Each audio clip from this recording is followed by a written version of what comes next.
ও গুনাহগারেরা, তোরা নেককারদের থেকে আলাদা হইয়া যা। আজ আমি ইনসাফের বিচার করব। নেক আমলওয়ালাদের ডান হাতে আমলনামা দিয়ে আমি জান্নাতে পাঠায় দিব, কিন্তু গুনাহগারেরা ভয়ে আলাদা হইতে চাইবে না। তখন আমার আল্লাহ কুদরতি ভাবে একটা বাছুনি দিবেন।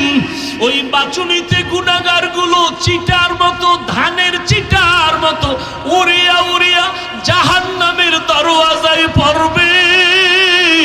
তখন আমার আল্লাহ গাইবি আওয়াজ দিবেন, ওয়াসিকাল্লাযীনা কাফারু ইলা জাহান্নামা যুমারা হাত্তা ইযা জাউহা ফুতিহাত আবওয়াবুহা ওয়া ক্বালা